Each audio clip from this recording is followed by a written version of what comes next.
I have Heather Penn and Brian Meeker on today. Heather is actually the president of a residential construction company, and Brian is a what is your title, Brian? Technology consultant. Technology consultant. So Heather, I want to start with you today. Kind of give me some background of where you come from, how you came up, and where you're at now, how you got there, if you don't mind. So I was actually born and raised in Blanchard, Louisiana, and a little bitty town outside of Shreveport. And so I grew up in a really tight-knit community. My grandparents were, both sets were alive and well and like right down the road. And so had a big family on one side, on my dad's side, a small family on my mom's side, but we were all always together. Went to school with the same 32 kids, from kindergarten all the way through 5th grade basically. Nice, and yeah. where everybody's invited to the birthday parties. Yeah.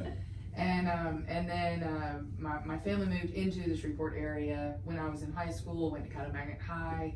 I was not a Catamagnet High person. I was not. My primary goals were not exceeding and excelling in my education. Gotcha, okay. So I wasn't much of a study bug. Gotcha, okay.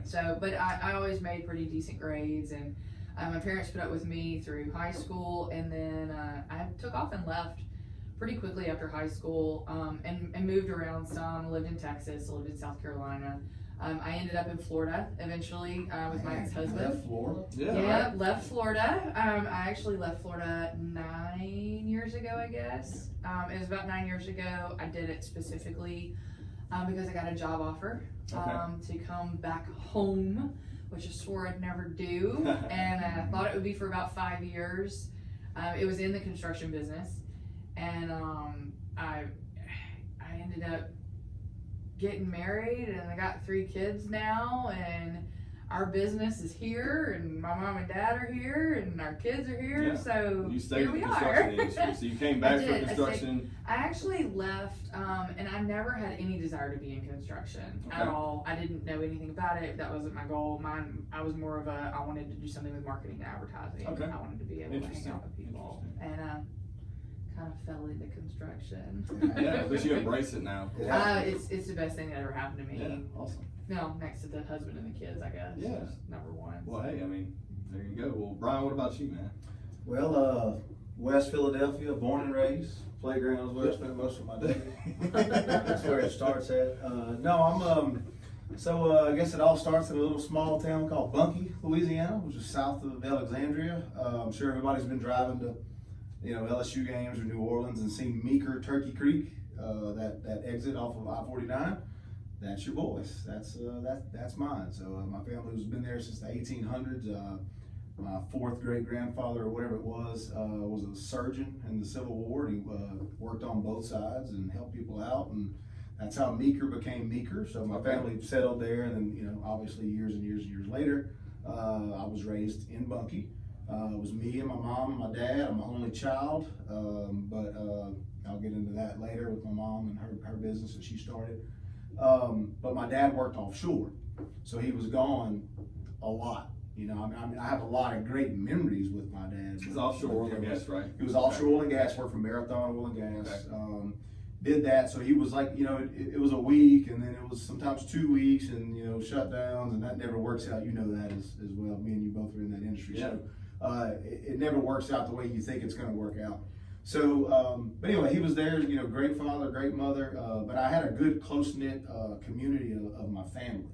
All of my cousins are girls except for one, but I'm the only Meeker boy that was So you gotta keep it going. So yeah, I had to keep it rolling, man. I had to do it. But my cousins and me are super close. I grew up as sisters to me. They still are to this day.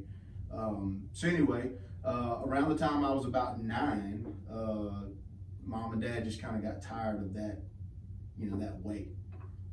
So Dad got an opportunity to come and work in Cotton Valley, Louisiana for Marathon at the oil and gas. Right, so you went from central Louisiana to North Louisiana. Yeah, Gotcha. yeah, and being a 9-year-old from a town where everybody knows your name, Yeah, and right. you got your friends, and you're set, and you think you're going to be living this path to getting uprooted for a good reason. Yeah. Getting uprooted and coming to, we settled in Minden, so that's where I currently live still.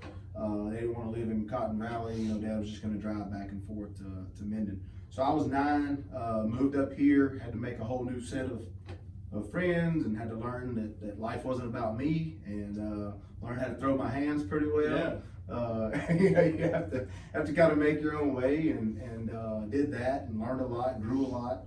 And then went to high school, was really involved with sports, played baseball, played football, a little bit of basketball, but I fouled too much, so they didn't like me playing basketball. But anyway, did that, graduated from Minden High in 2000. Then I moved back to Alexandria, and went to school for a little while there, played some semi-pro football, and then that's when I got into MMA. Right. Did that for about 3 years there, and then 1 more year when I moved back. You know, college, I'm not gonna get into that too much, but college happened. And Were you made it through, right? Yeah, college Okay, season. that's all. Hey, College that you happened. doing better than I Yeah, did. I'm kind of summing it up. I got a couple hours and I didn't get a degree, but I'm like, yeah, what's the point You know, Hey, now? I'm all remote college wise. I never Yeah. stepped foot into a classroom, so I'm right there with you. Yeah, I'm summing a lot of this up, but I Yeah. basically I moved back home, and I still wanted to finish college, and part of the deal was I was going to live back with my parents for a little bit while I was, you know, finishing. Okay. So I had to take care of my business, and I was doing that, and graduated from LSUS with a business degree in 2005, I think. Okay. And I think that was around the time Louisiana was changing some laws where you couldn't be on your parents' insurance over, you know, whatever it Gotcha. was. So I had to do something. So I knew that I didn't want to get back into the workforce, like waiting tables, because I did that when I was in Alexandria, waiting tables at Outback for a hot minute. Yeah. First time somebody threw a plate at me, I was, It was over. your boy's not into that. Yeah. So that was it, and I got out, and I was scared to death, but I knew I had to do something. So I was about 20 years old, and I moved back and started my own business. So I started Pro Tent and Audio with a friend of mine. We were tinting windows. Fast and the Furious came out Yeah, around that time. right. So anybody that grew up around that time, like you Yeah, had like Underglow. Nissan Altimas, Yeah. like Yeah. with wings on them, and Yeah. so like I was killing it, you know. Yeah. So I started my own business, bedliners. I was doing all that. Got to be really And successful. this is strictly all audio. I mean, auto. Strictly Yeah, all auto work. yeah, all auto work. Gotcha. I did some light home stuff, Right. but not a lot. But scared to death, took out a $20,000 loan, didn't know what I was gonna do, and paid it off in 8 months. Man, That's I was amazing. I was Yeah. blessed. I busted my tail, and then fast forward on some more years. You know, you realize, all right, well now I got to get a real job. Like even though this is my own business, things start happening. You know, met my wife around that time period. And that's when oil and gas started calling. So oil and gas called, and I'm sure we can get into that more later as well. But 12 years of that, and then ECS happened, which is the company I work for now. The technology was something I was really good at, and then here we are. So Interesting. That's the short. Well, short it's version. interesting to see that both of you guys actually come from small towns. 'Cause I didn't know that about you, Heather, and then Brian. We've known each other for a while, but back to that. I mean, so Heather, I've known you for probably 2 or 3 years now. It's been a few years. We did some marketing work together with Yeah. you guys, and Brian. We actually didn't formally meet, but like a few years back, but we ran in the same circles. Yeah. We did. I think we missed each other. Yeah, by we like missed a each other couple by years. a couple months or a couple years or something, but we done a lot of the same things as far as MMA, getting into business, networking now together, doing a lot of stuff local and abroad, trying to just help people network. Now, Heather, I'm interested. I know that you so going back to that, you have kids. You have one son that has Down syndrome, correct? Mhm. And you're really active in that community. I am. And I'd love to hear about that. I'm That's sure everyone awesome. would love to hear a little bit about that. So, our first son, middle child, is 5. He has trisomy 21, which is the medical term for Down syndrome. We knew he was gonna have Down syndrome when we had him. We had prenatal testing. It was all an So you knew accident. Okay, so We did. it We was knew expected, before. okay. We did know that he was going to be born with Down syndrome. We did not intentionally find that out, though. It was truly an accident. Okay. I had some blood work done. You know, they stick you no less than 80 times Oh, when man, you're it's like pregnant. every- you know, every 5 you go seconds, in I and they're remember sticking that. a needle in you wanting Yeah. some blood when you're pregnant. And there's a specific test that they do called the quad screen, and it tests for 4 different genetic abnormalities. And we said no, we weren't going to do that with our first child. And we didn't know. You know, you don't think about anything being different. Right. And so we didn't with our first child, and everything's good. She's here. She's great. You know, she was 18 months old at the time. And so when number 2 came along, we didn't ever. Status Didn't quo. worry Yeah, about we're, it. you know, we're gonna do the same thing we did with number 1. All Yeah. that worked well. We'll just stick with what we know. And apparently there was a miscommunication between me, the nurse, the doctor, whoever, and they did send my blood work off for a quad screen test. And Okay. so I'm sitting at work one day, phone rang, and I answered it, and this nurse tells me, Mrs. Penn, I just called to let you know that you're at an elevated risk for having a child with Down syndrome. And I said something that wasn't polite and asked her if she knew who she was calling and that she should probably double check her names. Right, 'cause you didn't opt in I from that hadn't- service. Gotcha. Right, I had Yeah. not requested that test, Right. and she took a minute, and Mhm. she was very adamant that she was sure that they were my test results, and so I asked for more information, which she, bless her heart, didn't really have, and it kind of sent me into a head spin, and she said, you know, do you want us to refer you to a perinatologist, which is a high risk doctor? And I said, I don't know. You know, Yes. I was like, I don't know. I just need to call my husband, and basically hung up on her, called him. I don't know. There was probably a lot of screaming that I was Emotions. and emotions, and he probably didn't understand what was going on. And he said, well, yes, and I said, okay. And so we went to a high risk doctor, and he did an ultrasound and looked at our kid, and he's like, I don't see any markers, Okay. which are just different things that they look for within an ultrasound. They can measure the bone length. They can look for nuchal fold, which is additional skin along the neckline. They can look to see if there's a difference in the nasal cavities and the workup in the formation of the bridge of the nose. It's just it's little things that they can look at, but nothing is definitive Right. unless you actually do an amniocentesis.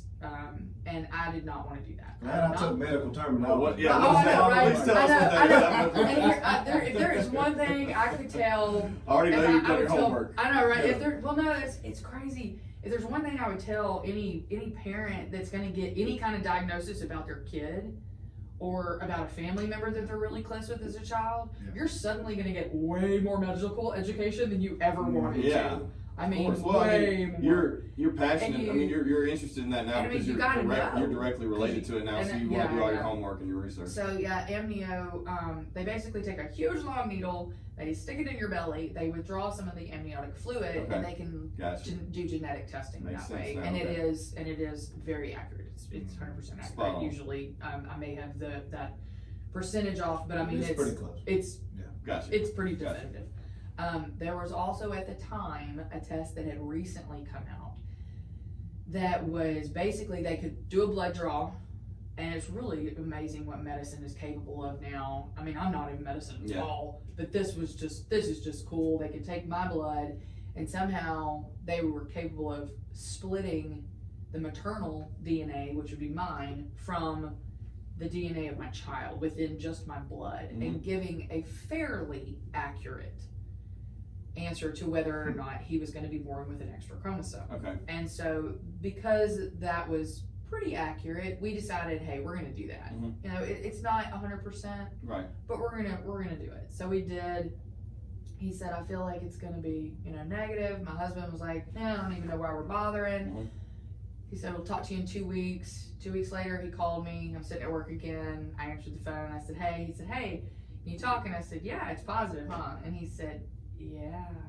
And I said, okay. So what's next? He said, you knew this was going to be positive, didn't you? And I said, I just knew. Yeah. No. And so went straight back to his office, and he looked at my kid again, and a huge percentage of children with Down syndrome are born with heart disease, some sort of congenital heart defect or something, and so that's a very big concern, like 90%. Okay. So that's a huge concern, and I knew literally nothing about Down syndrome. I think I'm the only person in creation that was told they were about to have a kid with Down syndrome, and I knew nothing. Okay. Like, I honestly thought that the children just had a cognitive delay or, mental retardation, however Right. you want to, I don't, Right. I'm trying to hit all of the Of course, verbiage yeah. at Of this course, point. Of course. And basically they would have physical characteristics where all the kids kind of had some physical characteristics where they would have slightly smaller eyes or whatever, and then a cognitive delay. That's what I thought Down syndrome was, and it's not. That's not it. That's That's not way more to even it. close. Well, So it's literally every cell in your body. right. So you have Where- the extra chromosome, so that makes up for that changes everything. The Changes entire infrastructure. everything. Yeah, I've heard changes that. But everything. it's interesting to know that. I don't want to pause this too, but now I want to fast forward a little bit. Just so we don't get in a hole Yeah. here, because I want everyone to get Because a I'll be little all bit. about No, it's Down great. syndrome and tell you all about it. We love it, and I want to hear more about it. But the pregnancy process. So once you figured this out, you knew what was going on. You were scared, emotions, crazy stuff going on. So throughout the pregnancy, healthy pregnancy, Great as pregnancy. far as just knowing that was Great going pregnancy. on, delivery went well. We were gonna have to have I was gonna be induced Uh-huh. at 37 weeks, because cells are different. That means your placenta cells are different Okay. as well, and so your body starts to break down. Right. Those cells, and so they try to deliver children with Down syndrome a little bit early if it's looking like Okay. something may go Gotcha. wrong.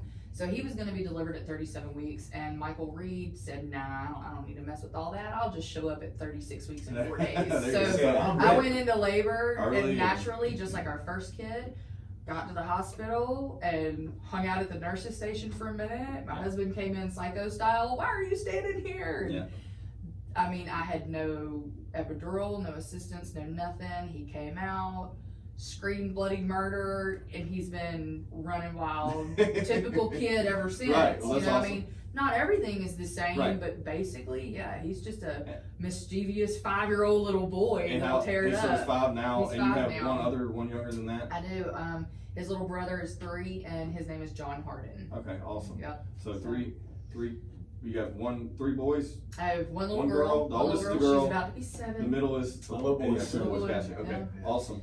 Well, that's interesting because from a perspective of Brian. So Brian, you have one boy, correct? He's 7. And Gray healthy, lines, everything's me. cool. Healthy, everything's cool. Mhm. And you, it's interesting because Brian is actually, you're active with some Down syndrome associations and things like that, and then Brian's really active with sports organizations supporting, helping kids, from all different levels. So I'd love to see the mix up here. Brian, do you want to talk a little bit about what it is you're doing, helping kids on a daily basis, and then Heather, we'll go back to you and talk a little bit more about that. Yeah, so I've been coaching football at some level for about 12 years. Okay, so age ranges, all age ranges.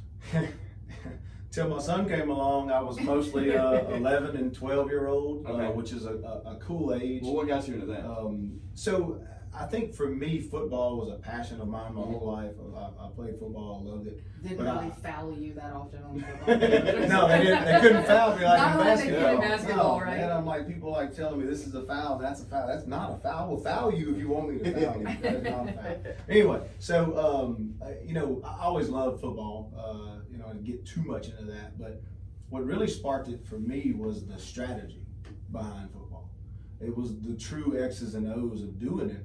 But there's different types of football coaches. There's motivational coaches that can pull the most out of a kid that normally wouldn't get that. Yeah. And then there's coaches that are strictly strategy, that they can out scheme you, they can watch film on you, and they can beat your brains in Right. because of that, but they're not good at getting the most out of. So they can out win a of people. championship, but they may not Right. can create Right. actual Right. great people That's and right. athletes. That's at right. the same And then time. you have like team building coaches that are good at a little bit of all of it, Mhm. I guess, but they're good at building a winning culture. Mhm. And sometimes there's other areas that go into making a winning culture in football. But for me, it was the strategy and then helping people. I've always kind of thought of myself as like I get out of bed as who I am. You've known me long enough. Yeah. You've probably known me, 5 minutes, but I'm pretty much the way that I am What you see is what all you the get. time. What you see is All what the you time. get. Yeah. I'm like that when I wake up. Mhm. I didn't realize that was a talent till I was older. Mhm. I went to school and business to learn, business skills. Right. I just Learn how to apply straight up yourself like in that. business Right. world. So when I got, I got a call from a friend of mine and said, hey, I have this youth team, and I know you know a lot about football, and my little boy's on this team, and I'm lost. I got like no idea what I'm doing. Okay. So I said, yeah, I'll go help, and I'll never forget it. I took a boy he was pretty overweight for his age. Yeah. He was pretty overweight for his age. I actually got him in the correct stance, technique, and things that he wanted to do, and just started destroying people. Mhm. And his eyes and his face and everything about that, I'll never forget that moment. Like, he completely changed as a human being. Confidence. Yeah, Oh, yeah. and Still he's quick. graduated college now. Okay. He's very successful. He lives in Houston. So that was awesome for Yeah. me to see that. So that was kind of the spark of it. Was I got in to help, Mhm. but then I realized I had You got something more out of I it. had some actual Some strategy. fulfillment. Yeah. So anyway, I'll kind of try to shorten all that up too. But so I did that for about 3 years with another good friend of mine. And then at the time, Minden High School was in need of some coaches. Okay. So the head coach at the time asked me and my buddy, hey, would you all be interested in becoming a CEC coach? Which is, you got to take a test, you got to be qualified, Right. and all that stuff for the high school and work for the high school. Said, we went home, talked, and thought about it, and said, yeah, this is what we want to do. So that was 8 or 9 years ago, I think, and that's when I really started digging deeper into the high school game and that age group. Yeah. And then, I'm still doing that for Minden High. Coach Hurd is our head coach, an amazing human being, amazing guy. He's kind of a little bit of all of those things too. Mhm. And I've learned through the years of how to be a little bit of all of those. But then Gray was born, and he's 5 years old, and they're like, well, what are you going to do? And we just started playing football. There you So go. I guess from 5 years old to 17, 18 Yeah, you're well years rounded old. in the game. Yeah. Man, You've it seen a little bit of changed. everything. Man, going from a high school kid to a 5-year-old, wow, that was a Oh, humbling I bet, experience. man. They That pay was- attention to different things. Oh man, but for me, it wasn't. Like I said, it's still to this day not about that.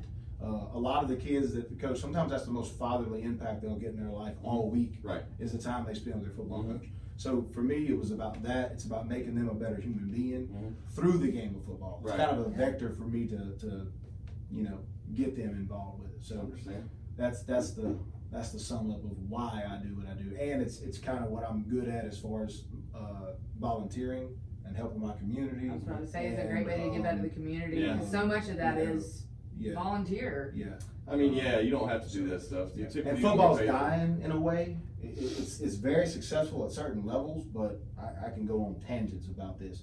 But it's dying at certain levels Mhm. because of the lack of care for. Right. The It's all kids. about the number now. That's It's all right. about status, and that just goes back That's to self-proclaimed what we talk about on the show on a That's weekly right. basis of Right. false portrayment of oneself and Yeah. the game of marketing yourself the wrong way. And we can go in depth into that. Now, this week I really want to talk about time. Not from a time management perspective, because people hear that all the time, but more of I've heard this phrase a long time ago, and I try to apply it in my life, but I want to see what you guys think about it. And it's we all have the same time each day. I don't care who you are and what you do. We all have the same time. So what you do with that little bit of time you do have, the 24 hours, defines you. And I think that people get in so much of a habit, they say, oh my God, this day is dragging by. Why is it dragging by? Is it dragging by because you have no passion in what you're doing on a daily basis? Because I feel like, just like doing the show, we start this show and we're already over halfway through it already. It goes by so quick because we're doing something we're interested in, we're passionate about, we're talking about things that are important to us. Whereas people, if they're stuck in a rut and doing something on a daily basis and they're sitting at work and they're bored, anyone that posts, I'm bored on social media, Man, dude, I mean, I don't have time to be bored. But see, I just said I don't have time. I don't make time to be Don't bored. make time. That's what I think. That's how I think to look at it and applying that into, especially being a parent, running a business. You guys are both parents. You run a business. Not only that, you have a child that has special needs, so that takes a little bit more care, I'm sure. And then you volunteer in that community. Yeah. What's your feedback on that? Like, what do you do as far as, aside from being a parent and doing your business? What are you doing to give back to those organizations? I want to hear a little bit about those. I I just wish I wasn't so lazy. I'm not joking at all. You're not lazy at all. There's no way. You get the mama brain. I have. You're Oh tired. man, there are some days I'm like, I could sit here and just watch mindless television for like 80 hours, and I'd be great with that. And I do realize, man, we all have the exact same amount of minutes in every single hour. And my husband he doesn't stop moving. Yep. And I'm like, I'm Same gonna way. need you to calm down because I'm not like that. Dude, I'm the same I way. think about the things I could accomplish Yeah. if I wasn't quite as lazy as I am, because I am admittedly partially lazy. When it's something I love to do and I want to do, I'm all in. So Well, I've never seen lazy out of you because I from love your work. job to your kids to the organization you're supporting, you're not lazy. So. Well, and that means that comes from the things I don't want to do. Right. I don't want to load Of the course, dishwasher. of course. I don't want to I load was the gonna say, when dishwasher. things turn I don't. down. Yeah. And I think that plays a big part in people's lives. Yeah, The stuff it that they does. really do want to do, there is enough time Yeah. and there is plenty of But I time. feel like people get And- overcome with slowing down. They Mhm. slow down and they're saying I'm bored and I don't have time or I don't want to apply time because they're in their day to day they're not happy. Not just the chores of the background, Right. but their day to day. Yeah. So like I said earlier, I didn't graduate college and I probably never will. I don't. I'm not going back now. It's okay. And I'm Nothing wrong in with the that. industry that I love. Yeah, You It do was- have it was- time though. See I that do idea right have there? time. See I that could idea right make there? time. Yeah. I could make time. I made time when I discovered that I was really interested in sign language, and my son was really interested in sign language because he wasn't developing his verbal skills as quickly as we would like. My wife wants to made learn sign time. language so bad. Yeah, I would learn made it, time to find a class, and I made Mhm. time to go to the Right. class in the evenings. And I'm like, okay, so now I'm in evening classes taking, not Yeah. anymore. I'm not, but I made the time for it. You find the time because it's there. It's relevant. And with work, Well, back we to that love the real quick before you get into construction work. So him learning sign language, that's very interesting to me. So he knows a little bit of that. He does. Did I help him develop his verbal skills quicker? It's a lot of people. It's all an opinion. Okay. It really is. To me, and speaking with a couple of different speech therapists, yes, I think it helps to develop his verbal skills because if you can't tell me that you want some water, Right. you're gonna get frustrated. And Exactly. You're gonna quit Well, asking not only for that, water. you're going to get frustrated with him. And I'm too. gonna get frustrated. Exactly. So it's a But you're gonna lose-lose quit for him. asking for water if you know you're Yeah. not gonna get it because you can't get your point Exactly. across. But if he can look at me and he can sign water, and I can say, "Do you want water?" Mhm. And then he can try to repeat those words, and we've communicated, even though it started with sign, then we've progressed. And so that's what my husband and I decided to do. Mhm. We're like, we're gonna start signing and we're gonna start trying to learn. And and the kid can sign. He can tell you some things. He can tell you things that I can't tell you. But it is definitely, we've seen a big improvement. Right. So in you his you saw a problem and you solved it from both sides. So that's pretty The awesome. ultimate goal was to give him some form of communication because Yeah. you worry about your kids, and one of the things is we all do. We have our time and we don't all manage well, and one of the things is taking care of our families, and one of those things is safety. And with a kid that is not exactly verbal and can't say, "Hey, Johnny's at school beating me to death," Yeah, or exactly. the teacher got really There's- mad at there's a me and million stuck me in the scenarios. corner all day But long. for a parent, today. that's important that your kid You talks got, to you. yeah, you Mhm. got to know, so you have to figure out a way to communicate. Yeah. And so So that was that's one of the things interesting you we just took said the that. time to do that. Yeah, of course. I mean, even with coaching, Yeah. my child with Down syndrome, we found the time for him to get on a team, and now he's playing Wii ball. It's There you the go. most ridiculous Yeah. thing you've ever seen, but he adores it. But it's awesome. for He him. loves it. Yeah. He and his little brother are both playing on the same team because we made the time to figure it out. And so they're going to Wii ball. Michael Reed loves it and will whack the business out of this Mhm. ball and then go run to and John Harden, the 3-year-old typical little boy, or I said typical as in chromosomes. He's like, "I don't want to bat. Right. I'm fine." And we're like, Okay. "Get up there!" And Michael Reed's running. Yeah, He's he's out. ready. He's He's ready. ready. But now he can communicate even with his coaches, and they, once you get to know him and the way that he communicates Mhm. and the way that he vocalizes, it makes a difference. But work, that was one of the reasons that we started our own business, was we wanted to have control over our Your time, time. Yeah. with our children. We'll be locked into an 8 to 5 It was. every I mean, day. it was bad to Yeah. have that first kid, and my husband getting that phone call saying, hey, can you come back to work tomorrow? And our baby's not even 6 Yeah, hours old. exactly. You know, and I'm like, Yeah. I don't know what I'm doing. And my husband's over here, yeah, I gotta go support my family. And so we did. We created our own business, and I'm not sure that we are saving any time, because owning your own business is even more time Yeah, consuming. but you both love what you do, so We that do. changes We the game. love And your what we family's do. growing up with that. Yeah, Yeah, you're not and they wasting are, any time. But we also get to make that decision Yeah. without having to ask. Well, I think We it's get to interesting. say, yes, we're gonna go to the Veterans Day program because our daughter is singing it. Yeah. And we're gonna take that You 30 couldn't do that minutes if you and worked do a it. 9 to 5 somewhere. No. Or if you had to take off, Yeah. no pay time or whatever. Exactly, and my husband and I, we own a business together, well, 2 businesses together now, and we have 3 kids, and we have families, and we have stuff, so it became a thing. We weren't seeing each other. Yeah. You don't, and so That gets our tough, yeah. we have a nanny that helps us with the kids in the evenings or in the afternoons.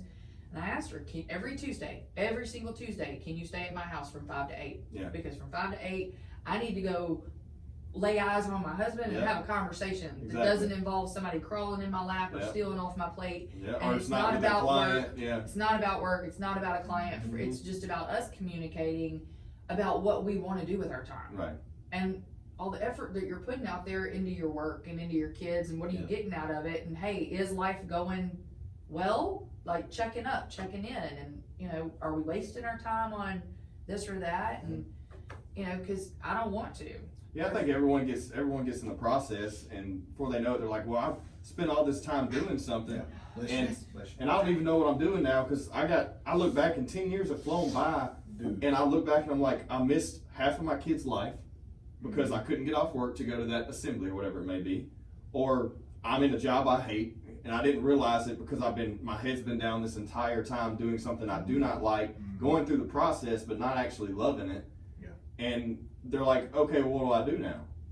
I mean, you still can get out. The great thing about today versus 50 years ago is entrepreneurship wasn't really a thing. It was instilled in everyone to you go to high school, you make good grades, you go to college, Get a so you job. can work for the big company. Get a job. But now, and then prequel to that, everyone was starting their own businesses a little bit because I think there was entrepreneurship, like, that was, early 1900s, then the recession, depression, and all that. And then people, we kind of revive from that, go back to big business.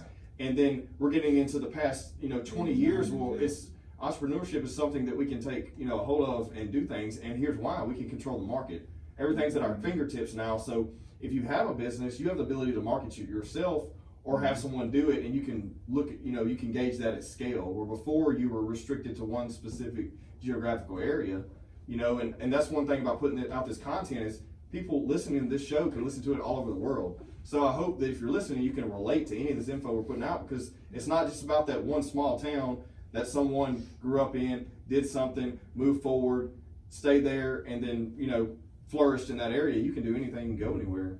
And that's what happened with me with the time discussion. Was I was in oil and gas, I've been there. and I was with a group of people. We started a company, and we had 2 machines, and then that grew into 66 machines, and we were in one state, grew into 7 states, and then one person turns into managing 50 people. And I woke up and I'm like, what the hell? Like, what happened? And it was some of the best times in my life, but some of the absolute worst times in my life. And I think Gray was 2. We spell Grey. We're not English. That's Okay. fine. No problem with that. We do What's spell wrong with Grey. I'm picking. Hey, But, we spell um, Michael yeah. Reed Reid, There you not go. like the Nice. It's the real Reed instead of Yeah, I got plant. 2. I got 2. but that's kind of what happened to me is I realized I took advantage of, because I'd been through like 3 different bad times in oil and gas, and the word safety was kind of ringing in my bell. Like, as a provider, and as a husband, as a father, and all that, being a provider is like my way of giving my family, Right. Security. what they need, the Yeah, security, financial right? security. So like I was safe Mhm. in my role Right. and what I was doing, but then I realized I was missing a lot of time with him, and I wasn't, I never knew when I was off. So when you would get off, it didn't really It don't revolve matter, around you're what on call. everybody else You're was on call, yeah. Well, it was two parts. It was like, you're still on call, Yeah. but then even if you do get off, it don't matter if it's a Tuesday Yeah. at 11 o'clock. That's your That's off my time. only You gotta time take being advantage off, of it. yeah. And guess what? Your wife's working. your That's kids' right. Yeah. So then it don't work Yep, very well with exactly. that. So it just wasn't good. I mean, I made a lot of money. I tried to make a lot of good decisions, but I probably made just as many bad as I did good. But I ended up good and I'm fine. But what I realized through all that is safety was probably the most dangerous place I was ever in my life. You mean complacency? Was being safe. Like Being complacent and Okay, realizing gotcha. that When you say safe in the oil field, you gotta well, elaborate. yeah, I'm not meaning Most people in the like, oil no, field, they hear safe, I'm I'm not like, where? saying Put a that's hard the- hat on. What No, are you no, talking I'm about? not talking about that. Yeah, got you. I'm meaning that Playing point it safe isn't always the Right, best way to right. work And your I- life. But, you know, I think that was a big life goal with me, is I realized that you know, there's more to this world, and I need to do something that I'm good at, that I enjoy doing, but it's not going to be this anymore. So I started, you know, getting out of that mindset and changing and reprogramming myself, and then that's when I was blessed with the opportunity of ECS, and been there 5 years, and it's been great. And I'm in an industry that's technology is ever changing, and I'm glad to be able to point businesses in the right direction like you do in yours. Yeah. To do that. So, you know, that's time means more than, you know, spending it doing things you shouldn't be doing. Yeah, I mean, you know. so like, and also that, like, when you're doing that, you know that you're putting in that time on a daily basis. You're playing it safe, but at the same time, you're risking missing all those important That's right. opportunities. That's right. But a lot of people were scared to take that risk, and I get it. Mhm. It's your life, it's your livelihood. And it's that's your what I meant time, by it's your safety. money. That's what I meant by the You're safety. playing of it that. safe. You're like, well, I'm making good I'm playing money it safe, and yeah, I'm of doing course. this, and I'm just, well, as long as everything's like this, I'm good. But they don't think about 5 years from now. Well, let me 10 throw another years from thing now. at you. Let me throw another thing Yeah. at you. So you're in an industry-specific skill set. Mhm. Take the people who don't have a business degree before they went into oil and gas. Yeah. They have no other skill set. Uh-uh. What happens when that industry slows down? They're out of a job. They have nothing to back themselves up That's the on. dangerous part. And I thought about that at an early age. I was still doing the crazy shit from, like, you know, Mhm. 18 to 24 that everyone was doing at that time, where you had a bunch of money going out to bars, hanging out, you know, Yeah. partying. And I realized around 22 that, hey, I probably need to get a degree because I want to move up in this industry or do something else. I don't want to do this my entire life, because when you're working 80, 90 hours a week, It's tough. you know, you don't have a life. And when you do get off, you just want to go hang out with your buddies that are still in college or living at home with their parents. You know, you're in a different mindset. And you're doing that. Yeah, exactly. You know? You're still doing So, that. Yeah. And so I went to school online and got my degree online while I was working full time in oil and gas, just because I was like, if something happens, either I can move up in the company with this degree into a management position, or if something happens, You I can got fall something back to fall on on. that. Yeah. But in the same token, I appreciate that process of what, you know, how I developed from there. Yeah. But you don't have to go through those processes. You don't have to get a degree to be successful now, because you can literally do whatever you want to do now in this day and age. If you have enough, you know, passion behind it and energy, you're going to be able to perform. Yeah. And, you know, you're going to be able to either start your own business. If you don't have funding or can't find funding, you can, you know, you can do other things like go There's work I for more someone or truly, two. I opportunities. truly Yeah. believe that networking and Oh, of and- course, and putting yeah. yourself out there and looking for the people that are doing it and know it and that can encourage you Yeah. to do those kind of things and to not exactly play it safe all the time. Mhm. And those are the people that can help. You got to surround yourself with And- people who are like-minded. You know, like I can't, how many times have we talked about this? we talk about it all the time, I mean, day to day. We're in a networking man. group, and you know, on a weekly basis, we talk to each other, and you know, there's 25 to 30 of us that meet every week, and we say, hey, look, we're all in here to help each other. It's all about who you know and who you trust and who you like. Yeah. That's who you can do business with. Relationships. Of I mean, course. relationships are where it's at. And I Yeah. mean, that's one of the reasons that we started our business. Yeah. I mean, we had people at our house at 7:00 last night. But, You know, that we're going to build a house for. who can say But that? that's And a guess what? personal relationship. And guess you what? build That- with that them. was- Yeah. That was Yeah. great time spent to But- me, even though my kids weren't there, theirs were. Hey, And we got to Yeah. experience their children This and is their their dream. family. This is and their this is dream. like a huge deal. Yeah. And I didn't know that their kids were going to be there because I wouldn't have sent mine somewhere. Right. And we would have just had our families Yeah. together. But It see, wouldn't you're have one just of the been a per- meeting. in that It was, industry. you know, it's and that's good time spent to me. Yeah. Is with another family who has hopes and dreams and aspirations, and it doesn't bother me a bit if you're at my house till 7 or 7:30 or 8 o'clock at night in my home office. Mhm.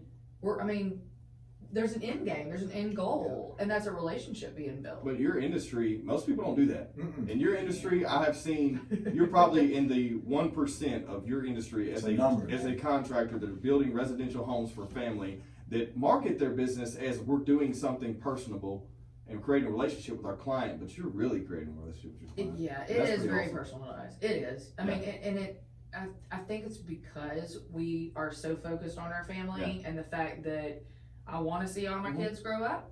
I want to be there. Daddy does too. We're both. Mhm. We got a plan. I mean, the first 2 days of this week, my kid was out of school because we were at the endocrinologist and the where else we go? GI doctor. Yeah, Guess what? We both went to the appointment that's awesome. because That's hard to do.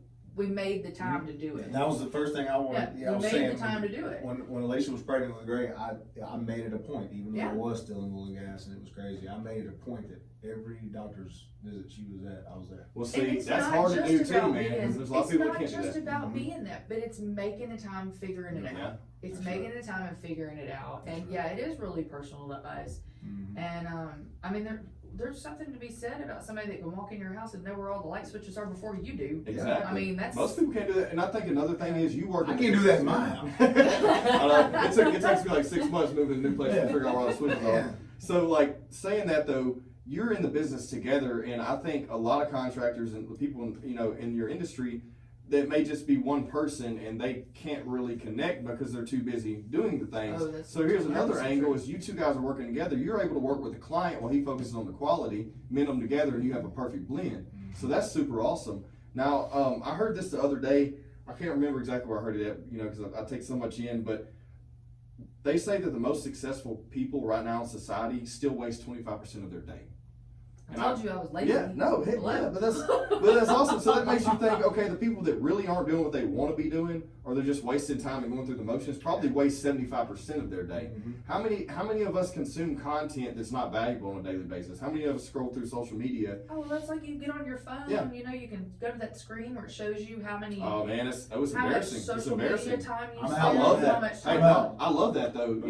Yeah, but, I but like it even too. though At you're least not, I can you're not see what active I'm on doing. you're not active on social, but you may be listening to you may be listening Music, to or I might podcasts, be, listening to music, reading about something. looking at articles on UFC, Mhm. whatever it may